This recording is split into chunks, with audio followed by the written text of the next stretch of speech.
We want to bring our soldiers back home. These are the endless wars. And we're not fighting, we're policing to a large extent. We're policing in certain areas. We're not police. As soon as U.S. President Donald Trump said he would pull the country's troops out of northern Syria, his Turkish counterpart Recep Tayyip Erdogan decided to send army to the Turkey-Syria border. Trump says the U.S. should not be responsible for policing the area. And his decision was even considered a green light for Turkey's military offensive against America's longtime Kurdish allies. This move, or green light, that Trump gave to Turkey will actually complicate the crisis in the region.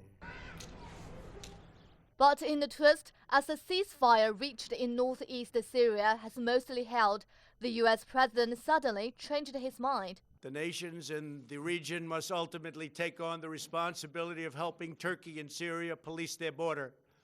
We want other nations to get involved. We've secured the oil, and therefore a small number of U.S. troops will remain in the area where they have the oil. Media in the U.S. report that the Defense Department has drawn up a plan to send hundreds of U.S. soldiers and possibly even a battalion of tanks to oil fields in Syria's eastern region. Fox News says the document is waiting for the president's approval, which it says is likely.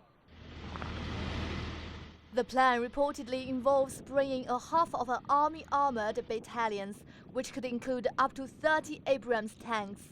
If true, it would be the U.S. first use of tanks in the Syrian conflict since the war broke out in 2011. Let me just say that the troops, we have troops in towns in northeast Syria that are located next to the oil fields. The troops in those towns are not in the present phase of withdrawal. Those oil fields are currently under the control of the Kurdish Syrian Democratic Forces. We've secured the oil, and therefore a small number of U.S. troops will remain in the area. Washington says it will work together with the SDF to prevent them from falling into the hands of Islamic State. But the claim contradicts the U.S. president declaring victory over them at the end of last year. On December 19th, he tweeted that we have defeated ISIL in Syria, my only reason for being here during the Trump presidency.